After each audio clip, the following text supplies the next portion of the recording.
Sometimes it's tricky to title these videos in a way that makes grammatical sense. A better title would be, how likely is each type to live for a long time? So slightly different, and less catchy. Even by my standards, this video premise is a little bit ridiculous. So let's try to minimize the ridiculousness.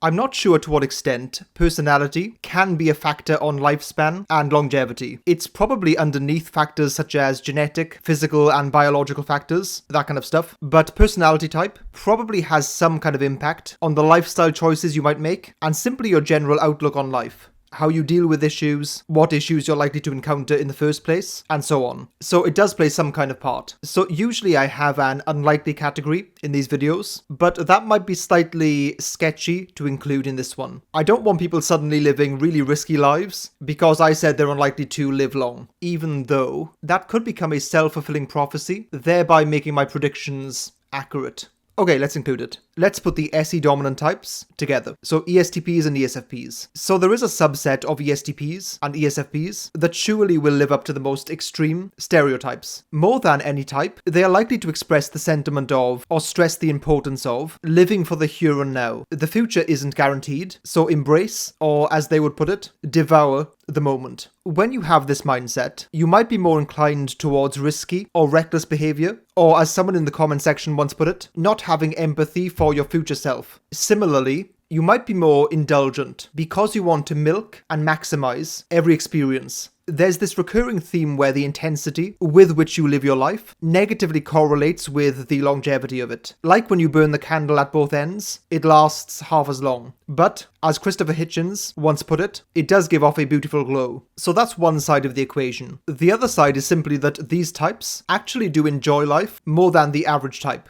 Probably much more, in fact. That is something that will have a myriad of benefits on your health and well-being. Probably your mental health more than anything else. It's important to have fun and try to be grounded in the moment. As the well-known Seneca quote goes, we worry more in imagination than reality. That's not to say that these types can't get into cycles of anxiety and worrying. They definitely can. But when they approach life in a way that is in line with their natural preferences, those are things they can typically avoid. Since I don't want to cop out of having an unlikely category, I'm going to have one and put these two types in it.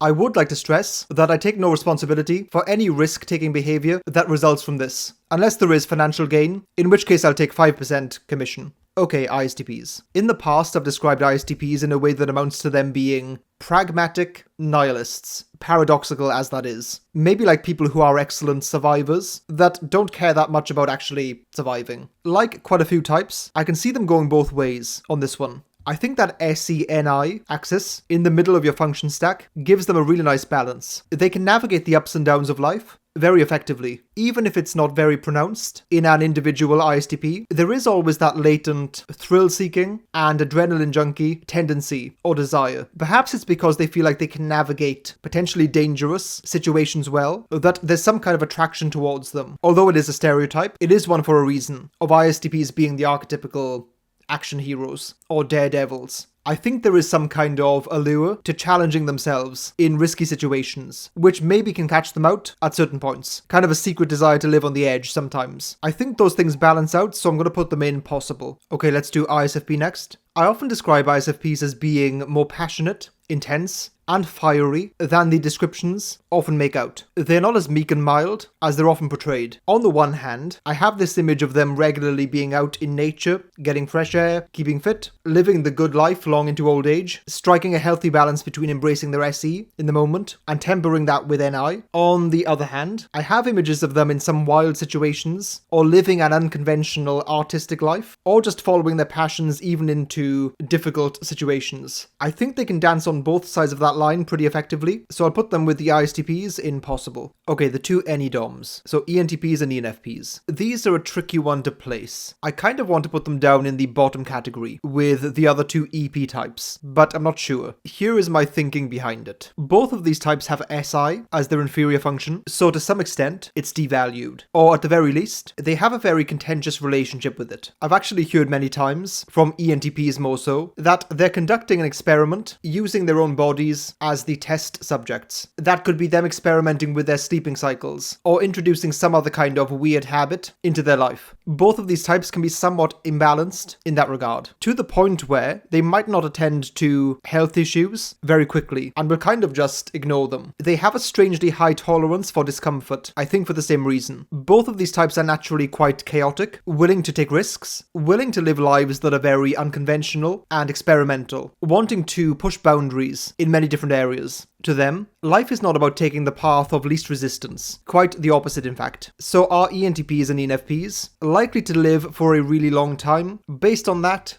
on average, I'd say no. So I'll put them both down in the unlikely category. I interrupt myself to say, if you enjoy these videos and the channel overall, then please subscribe. So I'm going to do a big grouping of types here. I'm going to put all of the high introverted sensing types together. So ESFJs, ISFJs, ESTJs and ISTJs. I've described the function of SI before as maintenance. Other words that come to mind would be homeostasis or balance even. Those descriptions make it seem kind of boring and uninspiring. If you describe someone's main skill or preference as being concerned with maintenance, they don't necessarily sound so inspirational or ambitious. Obviously, that's not the case. In fact, I've often seen SI as an excellent function for success in general in life. After all, so much of life is actually about maintenance in some form. It's about consistency. Also, when you reach a high level, which is difficult to do regardless of what personality type you have, I think that high SI types are better at sustaining that level of excellence. I think that SI is amazing when it comes to longevity as a result. Maintaining and sustaining are things they are great at. This can literally apply to their own bodies as well. I've noticed that they can be quite sensitive to physiological changes with their bodies, which is interesting. So they can be better at monitoring changes and potentially keeping more healthy as a result. They will notice quite quickly if something feels off. Out of the big 5 personality traits, the one most associated with longevity is conscientiousness. Although there's some kind of correlation, it seems, I don't think we know why that's the case.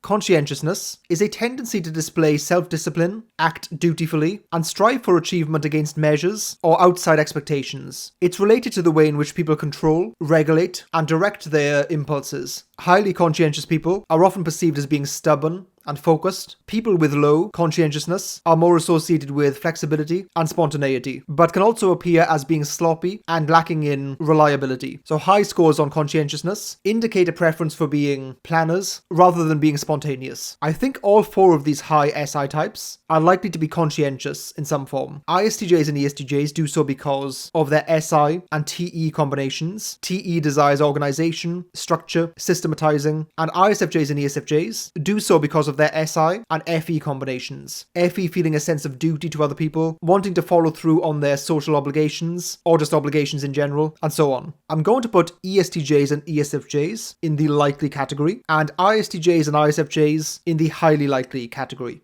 I think that ESTJs and ESFJs are more likely to encounter more stress, basically. Both types can live life quite intensely sometimes, to a fault. ISTJs and ISFJs are a bit more chilled out and balanced overall. I'm not sure whether I've ever grouped INTPs and INFPs together before in a ranking video, but for this one I'm going to. They have some traits and tendencies in common that I think probably relate to the lifestyles they will lead. Both of them are pretty chilled out in their approach to life as a preference. The more independent they become, so the older they get, the more they're going to move away from situations that exert some kind of force upon them or burden them with all sorts of things that they dislike. Both of these types don't like being pushed around, so to speak, by their environment. They don't like to be intruded upon or have certain boundaries crossed. This could be related to them having SE as a blind spot. That ability to react and adapt in real time to intense and ever-shifting circumstances is kind of off-putting to them. They both also have SI as their 3rd slot function, so it's actually something they greatly value, and they'll find some kind of relief from using it. I think that's why you'll often see these types really enjoy their habits, routines, and creature comforts. That isn't their focus in life, but it's very much something that they will bake into their lives in certain ways. Neither of these types are particularly prone to having crazy lifestyles. However, I do remember reading somewhere that INTPs are highly likely to take drugs a lot. So maybe that's a factor. Actually, maybe INFPs are the same way. I could potentially justify putting both of these types in likely, but I'll put them in possible.